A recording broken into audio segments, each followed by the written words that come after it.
জুলাই আগস্টের অভ্যুত্থানের জুলাই আগস্টের আন্দোলনে স্কুল কলেজ ইউনিভার্সিটি মাদ্রাসার ছাত্ররা কাঁধে কাঁধ মিলে রাজপথে নারায়ে তাকবীরের স্লোগান দিয়ে ৫ই আগস্টে যে স্বাধীনতা অর্জন করেছি, এবারের বাংলাদেশ হবে ইসলামের বাংলাদেশ। কে কে রাজি আছেন দেখি?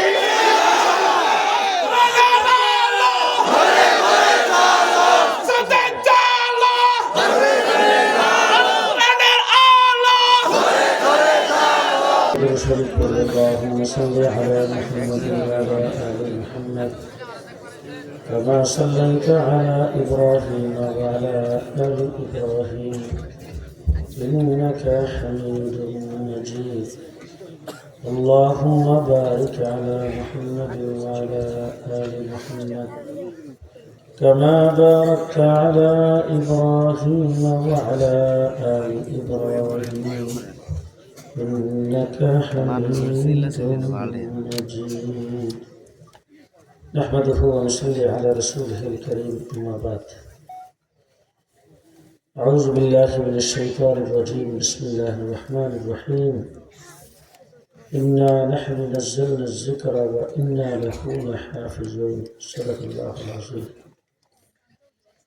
وقال رسول الله صلى الله عليه وسلم: خيركم من تعلم القرآن وعلمه، أو كما قال عليه الصلاة والسلام. बुजुर्गान मुहतरम, हजरत उलमाए किराम, অপেক্ষমান বেরাদারান ইসলাম, দেশের শীর্ষস্থানীয় উলামায়ে কেরাম আপনাদের সামনে কোরআন এবং হাদিসের আলোকে ভবিষ্যৎ জিন্দেগির করণীয় সম্পর্কে বিস্তারিত আলোচনা করেছে। আমি স্টেজে আসার পরে মাদ্রাসার ৩ জন ছাত্রের মাথায় পাগড়ি পরানো হয়েছে। এই পাগড়ি মাথায় গিয়ে আপনাদেরকে একটা মেসেজ দেওয়া হয়েছে যে তাদের দেহটা আল্লাহ কোরআনের জন্য কবুল করেছে। তাদের দেহের ভিতরে ৩০ পারা কোরআন। কোরআনে কারীম আল্লাহ পাকের কালাম। কোরআনকে যদি জিজ্ঞেস করেন, কোরআন তুমি কোথা থেকে আসছো, তোমার বাড়ি কই, কোরআন জবাব দেবে বাল হুয়া কোরআনুম মাজিদ ফি লাওহিন মাহফুজ। কোরআনকে আল্লাহ তাবারক ওয়া তাআলা লৌহে মাহফুজে সংরক্ষণ করেছে, সেখান থেকে আসছে। উলামায়ে কেরাম এখানে আছে, আমি সংক্ষেপে বলতে চাই। আপনি যদি এখন লৌহে মাহফুজে যান, যাইয়া এটার সঙ্গে যদি গ্যাসা দেন, কোনো আওয়াজ এটার থেকে বের হবে। লৌহে মাহফুজে কোরআন আছে কিন্তু কোনো আওয়াজ নাই। লৌহে মাহফুজকে যদি কাটেন, ছিঁড়েন, ফাড়েন, এটার ভিতরে একটা অক্ষর নেই। লৌহে মাহফুজে কোরআন আছে তো, আওয়াজও নাই। লৌহে মাহফুজের কাছে যে গেছলেও আওয়াজ পাওয়া যাবে না। আবার যদি ফাড়েন, কাটেন, ভাঙেন, এর ভিতরে কোনো অক্ষরও পাওয়া যাবে না। কথা বুঝাইতে পারিনি এগুলো। লৌহে মাহফুজে কোরআনের অক্ষরও নাই, আওয়াজও নাই। এবার আসেন যে ৩ জন ছাত্রের মাথায় পাগড়ি পরাইলাম, তাদের কাছে যে একটু বসেন, কোনো আওয়াজ বের হয়েছে? তাদের দেহের মধ্যে কোনো আওয়াজ আছে? নাই। এখন যদি তাদেরকে জবাই করেন আর গোটা শরীরটাকে যদি তন্ন তন্ন করে তালাশ করেন, ভিতরে কোনো অক্ষর নাই। যে সোজা কথা, সংক্ষিপ্ত কথায় যেটা বুঝাইতে চাই সেটা হলো, জমিনের উপরে জিন্দা চলাফেরা কোনো লৌহে মাহফুজ যদি দেখতে চান, হাফেজে কোরআন, হাফেজে কোরআন। লৌহে মাহফুজে কোরআনের অক্ষর নাই, আওয়াজও নাই। হাফেজে কোরআনের দেহের ভিতরে অক্ষর নাই, আওয়াজও নাই। আল্লাহ তাবারক ওয়া তাআলা আমাদের মধ্য থেকে কিছু লোকজনকে বাছাই করেছেন কোরআন হেফাজতের জন্য। কোরআন কার কালাম? কার কালাম? আল্লাহ পাকের কালাম খুব ভালো করে মনে রেখে আমাদের এই সমস্ত মাদ্রাসাগুলিতে কি শিক্ষা দেওয়া হয়। আপনি যদি স্কুল কলেজে কাউকে জিজ্ঞেস করেন, বাবা তুমি ডক্টর, তুমি ইঞ্জিনিয়ার, তুমি প্রফেসর, তুমি ডাক্তার, তুমি পিএইচডি হোল্ডার, তোমার শিক্ষা গোড়া কোথায়, কোথা থেকে শুরু হয়েছে? তখন কেউ বলবে বাংলা একাডেমি থেকে শুরু, কেউ বলবে না বিশ্ববিদ্যালয় বোর্ডের থেকে শুরু, কেউ বলবে দেশ স্বাধীনের পরে শেখ মুজিবুর রহমান সাহেব শিক্ষা মন্ত্রণালয় কায়েম করে সেখান থেকে আমাদের শিক্ষার উৎপত্তি ঘটাইছে। আপনি আমাকে যদি জিজ্ঞেস করেন, একজন আলেমকে যদি জিজ্ঞেস করেন তোমার শিক্ষা কোথা থেকে শুরু হয়েছে, আমি পরিষ্কার বলবো আমার শিক্ষা হেরা গুহার থেকে শুরু হয়েছে। আজকে যদি কোন জাগতিক কোন শিক্ষায় শিক্ষিত কোন মানুষকে জিজ্ঞেস করেন তোমার শিক্ষা সিলেবাস কোথা থেকে আসছে, তখন সে বলবে যে শিক্ষা কমিশন গঠন করে, শিক্ষা মন্ত্রণালয়ে শিক্ষা সিলেবাসের জন্য সাব কমিটি আছে, সেখান থেকে আমাদের শিক্ষা সিলেবাস প্রণয়ন করা হয়।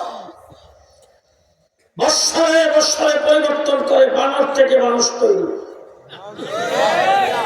শরীফ থেকে শরীফার গল্প,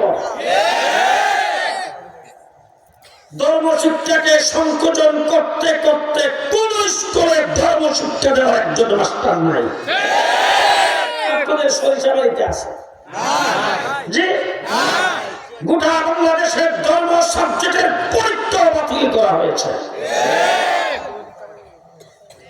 আমাকে যদি জিজ্ঞেস করেন তোমার শিক্ষা সিলেবাস কোথা থেকে আসছে, আজকে যদি বাংলাদেশের পরিষ্কার ভাষায় বলে যাচ্ছে ওলামা ইকরামকে সাক্ষী রেখে, যত বড় সরকারি বাংলাদেশে আসো, যত বড় ক্ষমতাসীন হোক, আমার কোরআনী মাদ্রাসার শিক্ষা সিলেবাসে হাত দেওয়ার অধিকার কারো নাই। তার কি কারণ? কারণ হলো আমার শিক্ষা সিলেবাস আল্লাহ মাহমুদ শফির বানানো না, আমার শিক্ষা সিলেবাস মৌলানা মাহমুদুল হাসানের বানানো না, আমার শিক্ষা সিলেবাস হাফিজ হুজুর তৈরি করে নাই, আমার শিক্ষা সিলেবাস স্বয়ং আজ থেকে আল্লাহ পাক প্রদত্ত, আল্লাহ পাঠিয়েছে। হযরত ইব্রাহিম আলাইহিস সালামের নাম শুনেন নাই তো? ইব্রাহিম আলাইহিস সালাম আল্লাহ পাকের খলিল। কার খলিল? আল্লাহর খলিল ইব্রাহিম আলাইহিস সালামকে দিয়ে আল্লাহ পাক অনেক পরীক্ষা নিয়েছেন, কঠিন কঠিন পরীক্ষা। সর্বশেষ পরীক্ষা আল্লাহ পাকের দরবারে একটা ছেলেকে ছায়া আনছিলেন। আল্লাহ বলেন ছেলেটা আমার রাস্তায় কোরবানি করে দাও। ছেলে কোরবানি শেষ পরীক্ষা 100-তে 100 নাম্বার, A+ পাইছে। হযরত ইব্রাহিম আলাইহিস সালাম আল্লাহকে, ইব্রাহিম এতদিন পর্যন্ত পরীক্ষা নিয়েছিলাম, রেডি, এখন বাইবা বাকি। ইব্রাহিম আলাইহিস সালামকে বাইবা কি বলে? গর্ব না। হযরত ইব্রাহিম আলাইহিস সালাম আল্লাহ পাকের খলিল, তার নাম খলিলুল্লাহ। আর ছেলেকে জবাই করতে নিয়েছিল, ছেলে জবাই হয় নাই। অফাদাইনাহু বিযিবহিন আযীম, আল্লাহ পাক জান্নাতি দুম্বা তার পরিবর্তে জবাই করে দিয়া আল্লাহ ঘোষণা করছেন তার নাম হলো জবিহুল্লাহ। ইব্রাহিম খলিলুল্লাহ, ইসমাইল জবিহুল্লাহ। আল্লাহ ডাক দেখো খলিলুল্লাহ জবিহুল্লাহ দুইজনে মিলে করবা না। ইব্রাহিম আলাইহিস সালাম হলেন রাজমিস্ত্রি আর জবিহুল্লাহ হলেন যোগালী, লেবার। দুইজনে মিলে ঘর বানাইছে। ঘরটা যখন কমপ্লিট হয়েছে, ঘরের চৌখাটের মধ্যে ধরে ইব্রাহিম আলাইহিস সালাম আল্লাহ পাকের দরবারে দোয়া করছেন, রব্বানা তাকাব্বাল মিন্না ইন্নাকা আনতাস সামিউল আলিম। আল্লাহ ঘরটা তো বানাইলাম, ঘরটা তুমি কবুলের মঞ্জুর করো। আল্লাহ ডাক দেখো ইব্রাহিম শুধু কবুল করে তো শেষ করলাম না, তোমার নাম খলিলুল্লাহ, ছেলের নাম জবিহুল্লাহ, ঘরেরও নাম রাখলাম বাইতুল্লাহ। ঘরের কি নাম? বাইতুল্লাহ। এবার ইব্রাহিম আলাইহিস সালাম আল্লাহকে, ইব্রাহিম পরীক্ষা যা তোমার কাছ থেকে নেওয়া দরকার ছিল সব শেষ, প্রত্যেকটা সাবজেক্টে তুমি A+, গোল্ডেন প্লাস পেয়েছ। এখন একটা সমাজের মধ্যে একটা রীতি হবে, কেউ যদি পরীক্ষায় পাস করে তাকে পুরস্কার দেয়। আপনাদের এখানে দেয় না? এই যে ফাঁকি দিলাম, এটা পুরস্কার। পুরস্কার দেওয়া একটা রেওয়াজ থাকবে। তো পুরস্কার যে থাকবে সেই পুরস্কারটা আবার দুই প্রকারের হবে। এক প্রকারের পুরস্কার হলো, আচ্ছা এই যে মাথায় যে পাগড়ি পরাই দিলাম, পাগড়িটা কি সাদা দিব না রঙিন দিব, এদিকে ছেলে জিজ্ঞাসা করছে ছেলের বাপের জিজ্ঞেসে মাদ্রাসার হুজুরদের পছন্দ মতো কিনে আইন না এখন স্টেজে উঠে মাথায় বেঁধে দিছে। এরকম ফার্স্ট সেকেন্ড কাজ যারা হবে তাদের জন্য বাজার থেকে পুরস্কার কিনে আইন না ঘরে বসে সুন্দর কাগজ দিয়ে ফিকেট করিয়া স্টেজের মধ্যে সভাপতি প্রধানমন্ত্রীর মাধ্যমে রেখে রেখে দিয়ে দেয়। এটা হইল কর্তৃপক্ষের ইচ্ছা দিন, যেটা দেয় এটা নিয়েই খুশি। আরেকটা পুরস্কার হইল ছেলেটা যখন গোটা বোর্ডের মধ্যে 1 নম্বরে পাস করছে, পাস করে যখন মাদ্রাসা আইসে মুখলিসুর রহমান সাহেব মাদ্রাসার মোহতামেম ওই ছেলেটা যে জড়াই ধরে করে বাবা হে তুই বোর্ড পরীক্ষা দিয়ে পাস করছে 1 নম্বরে, আবার মাদ্রাসার বড় সম্মান বাড়ছে, তুই কষ্ট করে পড়ছ, আমি তোর একটা পুরস্কার দিব, তুই যেটা চাস।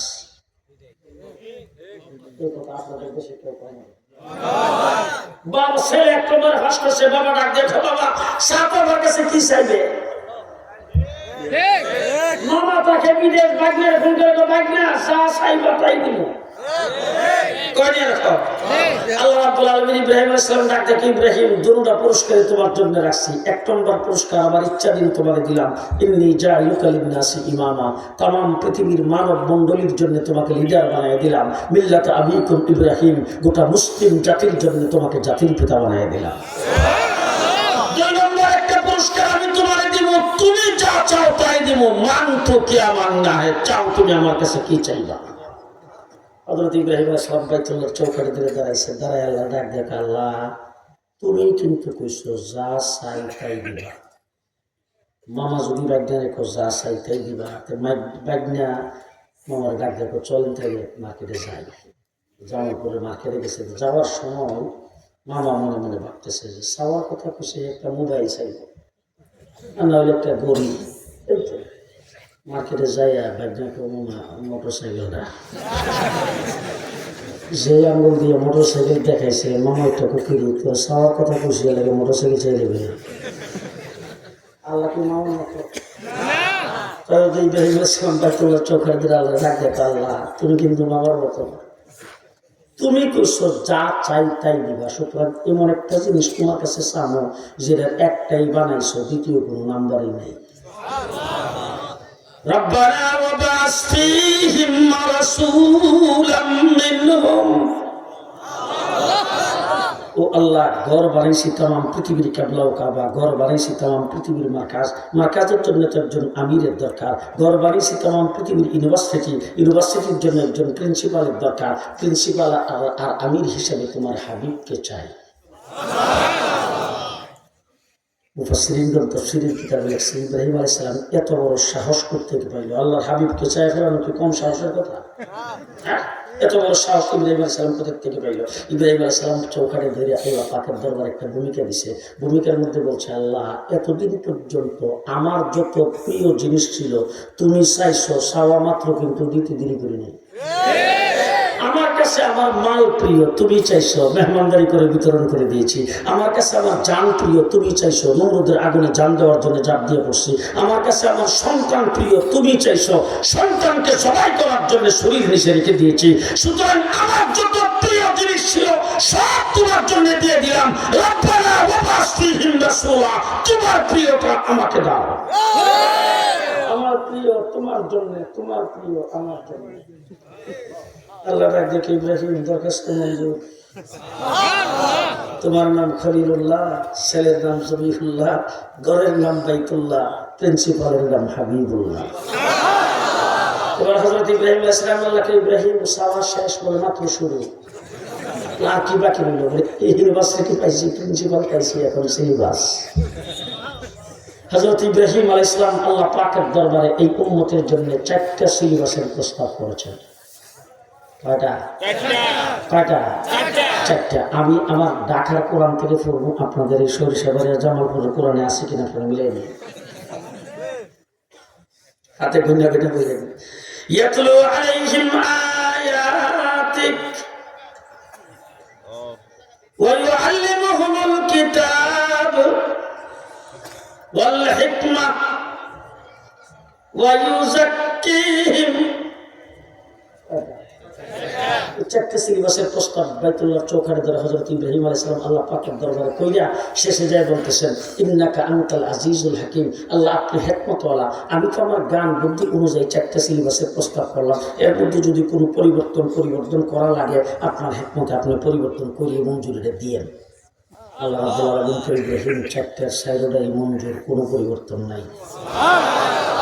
চারটার সাইডটাই মঞ্জুর, আল্লাহ পাক মঞ্জুরিটা খুব ভালো করে শোনেন। লাকাদ মান্নাল্লাহু আলাল মুমিনিনা ইয বাআসা ফীহিম রাসূলাম মিন আনফুসিহিম আসিলি সরসরে কোরআন শরীফ ইয়াতলু আলাইহিম আয়াতিহি ওয়া ইউযাক্কিহিম ওয়া ইউআল্লিমুহুমুল কিতাবা ওয়াল হিকমা। আসেনি? এবার ভালো করে সুন্দর করে দেখেন, ইয়াতলু আলাইহিম আয়াতিকা ওয়া ইউআল্লিমুহুমুল কিতাবা ওয়াল হিকমাতা ওয়া ইউযাক্কিহিম। হযরত ইব্রাহিম আলাইহিস সালামের প্রস্তাবের মধ্যে যাক্কিহিম আত্মশুদ্ধি, বর্তন পরিষ্কার, পাক ও পবিত্রতা, এটা ইব্রাহিম আলাইহিস সালাম বলছে 4 নম্বরে। আল্লাহ রাব্বুল আলামিন ডাক থেকে ইব্রাহিম এই শুধু সিরিয়াতের মধ্যে একটু পাল্টাই দিলাম, ইয়াতলু আলাইহিম আয়াতিহি ওয়া ইউযাক্কিহিম ওয়া ইউআল্লিমুহুমুল কিতাবা ওয়াল হিকমা। কিতাব আর হিকমতের দুধ আমি আল্লাহ পাক 3 নম্বর আর 4 নম্বরে দিয়া ওই ইউযাক্কিহিম আত্মশুদ্ধি, বর্তন পরিষ্কার, পাক ও পবিত্রতা, এটাকে 2 নম্বরে দিলাম। তার কারণটা হলো কওমি মাদ্রাসায় নুরানি মক্তবে সর্বপ্রথম মক্তবে ভর্তি হবে, তারপরে নাজারা পড়বে, কোরআন শরীফ তারতিলের সাথে তাজবিদের সাথে মাখরাজ সহ লম্বা বাড়ি সহ মদগুন্না সহ সহি শুদ্ধ কোরআন শরীফ সেখানে কমপ্লিট করার সাথে সাথে আল্লাহ পাকের 99টার নাম মুখস্থ করবে, 40টা হাদিস মুখস্থ করবে, নামাজের ফরজ, উজুর ফরজ, তায়াম্মুমের ফরজ, নামাজের সুন্নত, উজুর সুন্নত, তায়াম্মুমের সুন্নত, সকল মাসনুন দোয়া, দিলা কুলফের সুন্নত, খাওয়ার সুন্নত, দস্তরখানের সুন্নত, কাফন পরাইবার সুন্নত, জানাজার নামাজের সুন্নত, জুমার নামাজের সুন্নত, যাবতীয় সুন্নত, হাঁটার সুন্নত, বসার সুন্নত, ঘুমাইবার সুন্নত, সব সুন্নত এখান থেকে শিখে আত্মশুদ্ধি হয়ে যাবে নাজারের ভিতরে। আমার কাছে কয়েকজন আলেম আসছেন সাক্ষাৎ করতে, আইসা সালাম মুসাফা করিয়া তারা আবার অন্য মাদ্রাসায় বসে নাম করে। তো আইসা তারপর করতেছে হুজুর আমরা সরকারি ইসলামিক ফাউন্ডেশনের পক্ষ থেকে ইমাম প্রশিক্ষণ হয়েছিল, সেই প্রশিক্ষণে গেছিলাম। আমি বললাম মাশাআল্লাহ, হ্যাঁ খুব ভালো করছে। তো প্রশিক্ষণে যে গেলেন আপনারা কি শিখলেন, সেখান থেকে কী পাইলেন? হুজুর যাওয়াতে আমাদের অনেক অভিজ্ঞতা হয়েছে হাঁস মুরগি কেমনে ফালে, আর ওই যে হাঁস মুরগির যে অসুস্থ হয় তাই তার লেদাটা দেখলেই যে বোঝা যায়। এই লেদাটা হুজুর গেটে গুটে আমাদের পরীক্ষা করে তারপরে দেখাইছে, এরপরে গরুরে কেমনি ইঞ্জেকশন দেয়। আমি বললাম যে দেখেন মসজিদের ইমাম হাঁস মুরগি কেমনে ফালে আর হাঁস মুরগির চিকিৎসা করবে, এই চিকিৎসার জন্য আল্লাহ মসজিদের ইমামকে বানাই নাই, মসজিদের ইমামকে বানাইছে সমাজের মুসলমানদের রূহের চিকিৎসার জন্য। সমাজের মানুষের ইসলাম দিন, এই দিনের পর মানুষ কিভাবে থাকতে পারবে, নবীর সুন্নতের পর কিভাবে করতে পারবে, এই চিকিৎসার জন্য ওলামায়ে কেরামকে আল্লাহ বানিয়েছেন। আমি তখন তাদেরকে বললাম দেখেন আমার কিন্তু সরকারি ইমাম প্রশিক্ষণে যাওয়ার কোনো প্রয়োজন নাই, আমার মাদ্রাসার কোনো ছাত্রের যাওয়ার প্রয়োজন নাই, কওমি কোনো আলিমের যাওয়ার প্রয়োজন নাই। তার কারণ হলো ইমামতির ট্রেনিং আমরা মক্তবে দেওয়ায়া, তারপরে মাদ্রাসার বা শরীফ মাহফিলে স্টেজ উঠায়া জানাজার নামাজ, ঈদের নামাজ, জুমার নামাজ, খুতবা সহ পড়ায়া ইমামতি ফাঁস করায়া তারপরে মাদ্রাসায় ভর্তি করি। ইমামতির ট্রেনিং দিয়ে আগে ইমাম বানায়া তারপরে মাদ্রাসায় ভর্তি করি। হযরত ইব্রাহিম আলাইহিস সালামকে আল্লাহ বলেন ইব্রাহিম সর্বপ্রথম ইয়াতলু আলাইহিম আয়াতি, কোরআন শরীফ নাজারা শিখবে অর্থ সহ।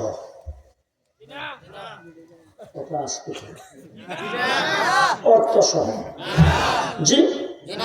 আচ্ছা এখন বলতেছে আপনাদের দেশে মায়া লোক তো কোরআন শরীফ পড়া যাবে না, জানে না অনেকে? আচ্ছা অধিকাংশ মায়া লোক কোরআন শরীফ পড়া জানে, তার বাবা মক্তবে পাঠায় তারা কোরআন শরীফ পড়াইছে। এখন কোরআন শরীফ পড়ার পরে এই মায়া লোকের বাবা যখন ইন্তেকাল করে তখন সে কোরআন শরীফের খতম করে না, তো কোরআন শরীফ খতম করে না?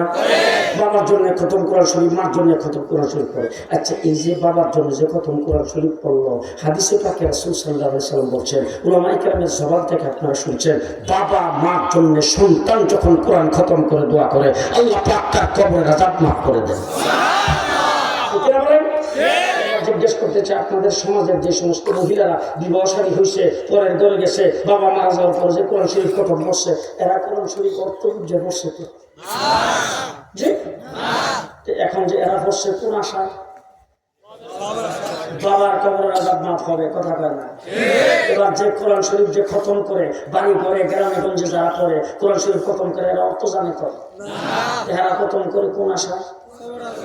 আমাদের মসজিদগুলোর প্রত্যেক মসজিদের ইমাম খতিব তারা যে রমজান মাস আসলে কোরআন শরীফ বেশি বেশি করে তেলাওয়াত করার জন্য মানুষকে উদ্বুদ্ধ করে, এই মানুষগুলি সব কোরআন শরীফের অর্থ জানে তো?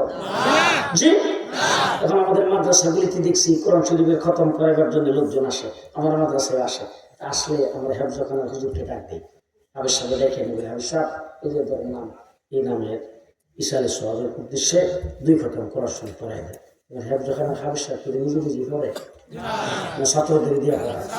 এই যে ছাত্ররা কেউ 10-12 বছর, কেউ 15-12 বছর, কেউ 20-12 বছর কেউ খতম করছে, হাবি সাহেবের কাছে শোনাইতেছে, তাদের মধ্যে পাড়া ভাগ করে দিয়ে দিছে, আধা ঘন্টার ভিতরে 2-3 খতম হয়ে গেছে।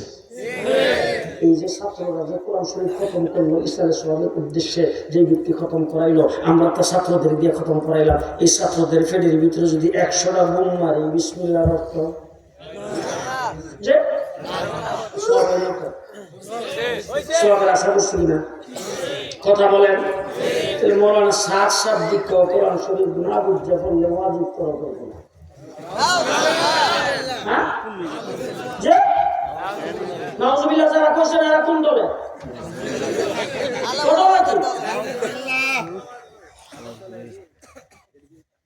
এইখানে আমার মুল কাসেম ভাই আসেন, ওলামায়ে কেরাম আছে। রাসূলুল্লাহ সাল্লাল্লাহু আলাইহি ওয়াসাল্লাম বলছেন এক অক্ষরে 10টা নেক। কয়টা?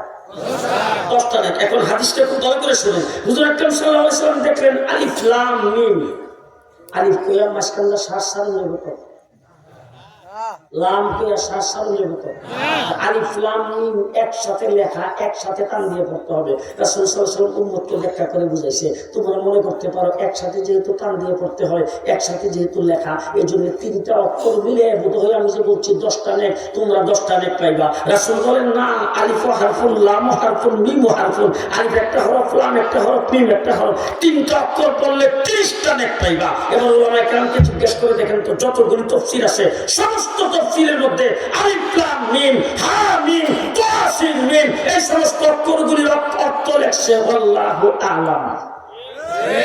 এর অর্থ কে জানে? আল্লাহ জানে। তাই যেটার অর্থ সম্পর্কে রাসূল বলতেছেন আল্লাহ জানে, হাদিসের মধ্যে আসছে আল্লাহ জানে, যে হাদিসের তাফসীরের মধ্যে আসছে আল্লাহ জানে, এটার অর্থ কেউ জানে না। এটা বললে এক অক্ষরে কয়টা নেক? আল্লাহ রাসূল তো এক অক্ষরে 10টা নেক। মৌলানা সাদ দিকে কোরআন শরীফ না বুঝে বলে লাভ নাই।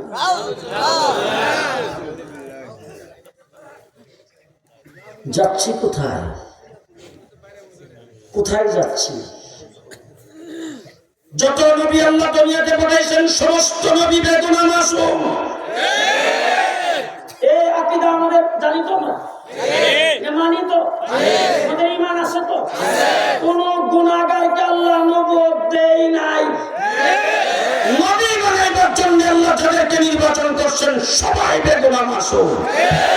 এটা আমাদের আকীদা, ঠিক না ঠিক? মৌলানা সাদ দিক মুসা আলাইহিস সালাম যে গেছেন কুহুরে তৌহিদ কিতাব আনার জন্য, দাওয়াতকে বাদ দিয়া, তো মুসা আলাইহিস সালাম ক্ষমার যোগ্য অন্যায় করছেন। মৌলানা সাদ বলছেন আল্লাহ রাসূল সাল্লাল্লাহু আলাইহি ওয়াসাল্লাম যতগুলি বিয়ে করছেন সব বিয়ে কুলিমা খাওয়াইছে খেজুর দিয়া। একটা বিয়ে করার সময় হযরত জয়নব রাদিয়াল্লাহু তাআলা আনহাকে বিয়ে করার সময় রাসূল রুটি আর গোশত দিয়া কুলিমা করছে, এটা আল্লাহর নবী ভুল করছে। কি ঘটনা? ঘটনা কি? ক্যামেরাওয়ালা মোবাইল পকেটে নাই তো? আমরা হুজুরদের পকেটে নাই আছে? আমার কাসেম ভাই এখানে আছে, দেওবন্দের মুতার সামনে আপনারা দাওয়াত করছিলেন, জামালপুর হেলিকপ্টার আনছিলেন, আমি আইছিলাম সাথে। সামনের সিটে বসছে উনি, আমি পেছনের সিটে, উনি সামনের সিটে বই ওই বাস ক্যামেরাওয়ালা মোবাইল বের করে উনি তারা আপ করতেছে। এরপর এসে এখানে নামলাম, নামার পরে দেখলাম মোবাইলটা পকেটে থই নামাজ পড়লাম, ওনার সাথে একসাথে নামাজ পড়লাম।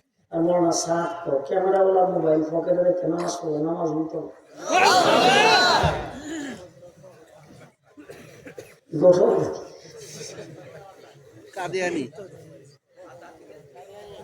এই জন্য আমার ভাইরা তাবলীগ জামাত গোটা পৃথিবীর আমেরিকা রিপোর্ট করেছেন ৩৩ কোটি মানুষ তাদের দাওয়াতে ইসলাম কবুল করেছে, কিন্তু তাবলীগ জামাতকে ধরার কোনো চান্স নেই। আমরা হেফাজত ইসলাম করি, আমাদেরকে কিন্তু ধরতে পারে। আমরা রং একটা বসেছিলাম শাপলা চত্বরে, বুঝলেন না? এরপর আমাদেরকে সন্ত্রাসী মামলা দিছে আমার বিরুদ্ধে ৭৩। 10টা মামলা আমাকে এরেস্ট দেখাইছে, সবগুলি মামলা হলো সন্ত্রাসী মামলা। এখন রুম থেকে বের করে কোথাও নিয়ে নেওয়ার সময় হাতে পায়ে ডান্ডা দিলাম। আমি জিজ্ঞেস করলাম কি ব্যাপার, ঘটনা নাকি? আপনাদের মামলা হলো সন্ত্রাস বিরোধী মামলা। আমাদেরকে সন্ত্রাসী বলতে সহজ, কারণ আমরা জুলগুলাই বক্তব্য দিই, রাস্তায় নিয়ে সংগ্রাম দিই। তাবলীগ জামাত যে এরা সন্ত্রাস করে দেন, এরা তো আসলের উপরে জমিনের নিচের কথা কয়, মাঝখানের কোনো কথাই নেই। কে ট্রাম্প পাস করলো না জো বাইডেন ক্ষমতা থেকে গেল, এগুলি কোনো খবর এদের আছে? এদের কোনো খোঁজ খবর নাই। আমেরিকার লোকেরা, ব্রিটেনের লোকেরা, ইহুদিরা, খ্রিস্টানেরা, নাস্তিক, মুরতাদ, বিধর্মীরা তাবলীগের ভিতরে তাদের লোক ঢুকাইছে। এরপরে যায় সেরা চিল্লা লাগাইছে, সাল লাগাইছে, আমির হয়েছে। এরপরে বাইরে এসে রিপোর্ট দিছে আসমানের উপরের জমিনের নিচের কথা কয়। কিন্তু নিউ ইয়র্কের জমিনে 450 মুসলিম বানিয়েছে, লন্ডনে 100-র উপরে দাওরায়ে হাদিস তোমার কাছে সবগুলি তাবলীগ জামাত।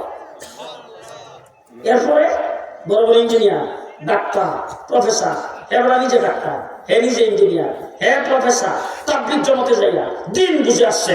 সবগুলি ছেলেদের মাদ্রাসায় পড়েছে, সমস্ত মেয়েদের মাদ্রাসায় পড়েছে, মেয়েদেরকে আলেমের কাছে বিয়ে দিছে। কথা বলে না? ঠিক বলেন?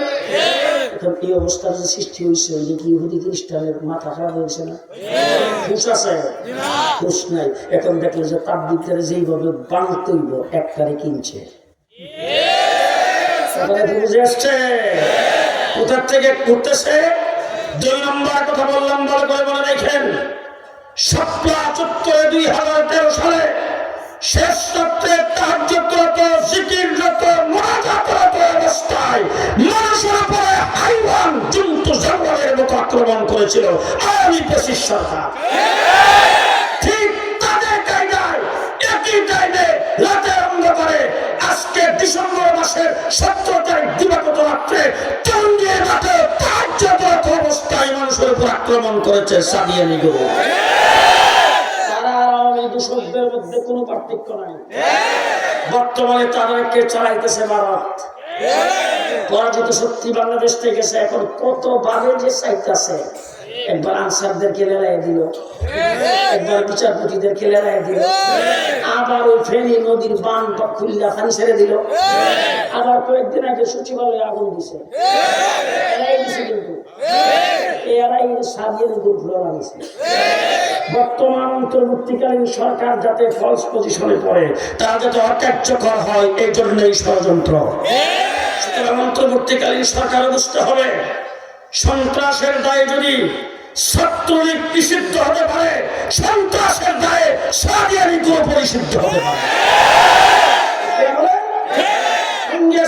মাঠে যারা সন্ত্রাসী কায়দায় আক্রমণ করে আল্লাহ ওলিদেরকে যারা হত্যা করেছে, তাদের তাবলীগ বাংলাদেশের কোন মসজিদে হবে না, টঙ্গীর মাঠে আর করা যাবে না।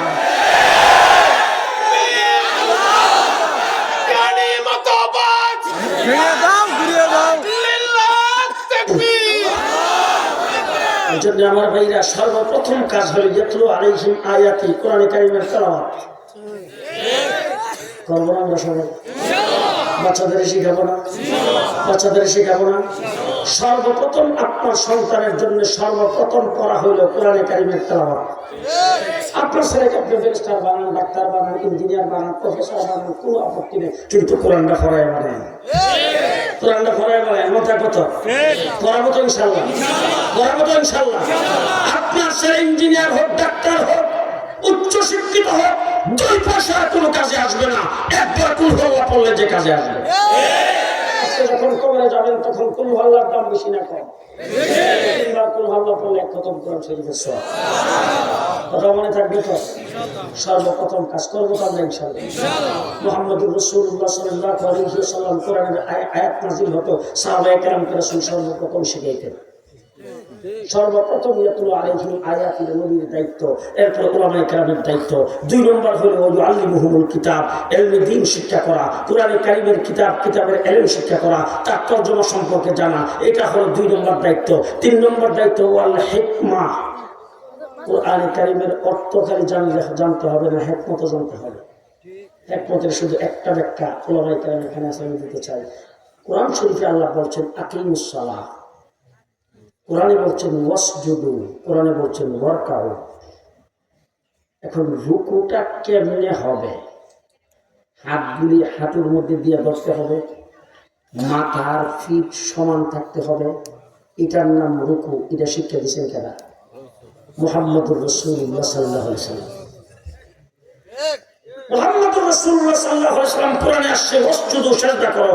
সিজদার হাত কোথায় রাখবেন, নাক কোথায় রাখবেন, কপাল কোথায় রাখবেন, সিজদার মধ্যে যে কোন ওজিফা পড়বেন সেটা শিক্ষা দিয়েছেন নবী।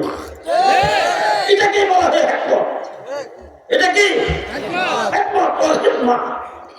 নামাজ কিভাবে দাঁড়াইতে হবে, কিভাবে রুকুতে যেতে হবে, কিভাবে সিজদায় যেতে হবে, কিভাবে উঠে বসতে হবে, কিভাবে সিজদার মধ্যে কোন দোয়া পড়তে হবে, সূরা মিলাইতে হবে কিনা, সব রাসূল শিক্ষা দিয়ে এরপর আল্লাহ নবী ঘোষণা করেছেন আমি যেইভাবে শিখাইছি তোমরা যে দেখছো, সাল্লু কামা রাআইতুমুনি উসাল্লি, আমাকে যেরকম নামাজ পড়তে দেখছো তোমরা এরকম পড়ো। কথা বুঝে আসতেছে? আল্লাহ তাবারক ওয়া তাআলা আমাদেরকে তৌফিক দান করুন। সবাই বলেন আমিন। আমাদের দেশটা মুসলমানের দেশ, সবাই করে। দেশটা কার দেশ? মুসলমানের দেশ। কথা বলেন। এখানে অনেক মুরব্বী, অনেক শিক্ষিত সমাজ আছে। শুধু একটা কথা আপনাদের বলতে চাই, 1947 সনে ইংরেজ বিদায় হওয়ার সময় দেশটা 2 ভাগে স্বাধীন হয়েছে।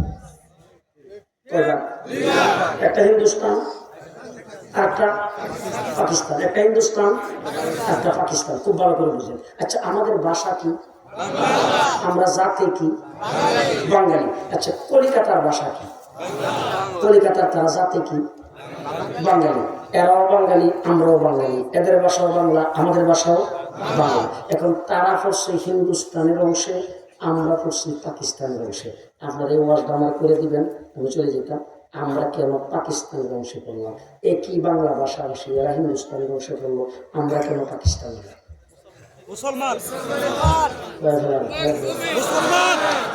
আমরা মেজরিটি মুসলমান, মুসলিম অধ্যুষিত এলাকায়, জন্য আমরা পাকিস্তানের অংশ হয়েছিলাম।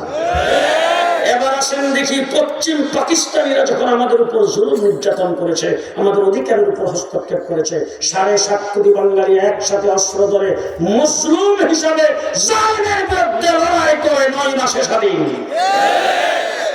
এবার আসেন দেখি কাশ্মীরের দিকে একটু তাকান। কাশ্মীর হিন্দুস্তানের অংশ, আসাম হিন্দুস্তানের অংশ, ত্রিপুরা হিন্দুস্তানের অংশ। কাশ্মীর 70 বছর লড়াই করতেছে, স্বাধীন হয়েছে।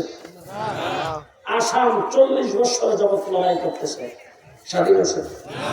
ত্রিপুরা 40 বছর যাবৎ লড়াই করতেছে, স্বাধীন হয়েছে। জি, খোদার কসম করে বলে যাচ্ছি, যারা মুক্তিযুদ্ধের পক্ষ শক্তি বলে দাবি করে, ভালো করে চিন্তা ভাবনা করে বুঝবে, আমরা যদি হিন্দুস্তানের অংশ হতাম 70 বছর লড়াই করে স্বাধীনতা অর্জন করতে পারতাম না। মুসলমান হিসাবে পূর্ব পাকিস্তান হওয়ার কারণে স্বাধীনতা অর্জন করেছি। স্বাধীনতার মূলে কি? ইসলাম। ইসলাম স্বাধীনতার মূলে, স্বাধীনতার মূলে 54 বছর হয়ে গেল দেশটা স্বাধীন। সর্বপ্রথমে শুনলাম সোনার বাংলা আমি তোমায় ভালোবাসি। একজনে ভূমি করছে, আরেকজন 2 নম্বর একজন আসলে ঘোষণা দিল সবুজ বাংলা। এরশাদ চাচা ক্ষমতায় যায় ঘোষণা দিল নতুন বাংলা। লেডি প্রধানমন্ত্রী হাসিনা ক্ষমতায় এসে ঘোষণা দিল আধুনিক বাংলাদেশ। কিছুদিন পর হয়ে গেল এটা মডার্ন বাংলাদেশ। এরপর হয়ে গেল ডিজিটাল বাংলাদেশ। পদ্মা সেতু উদ্বোধনের সময় ঘোষণা দিলেন স্মার্ট বাংলাদেশ। সব বাংলাদেশ শেষ।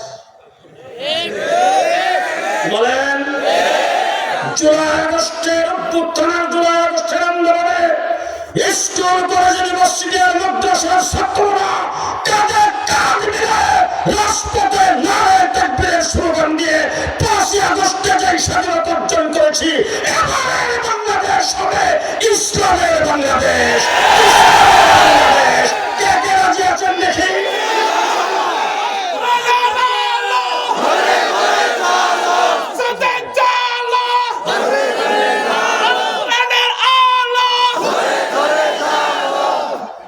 সামনে যদি এই ইসলামের বাংলাদেশ করার জন্য যদি শাপলা চত্বরে আবার যাইতে হয়,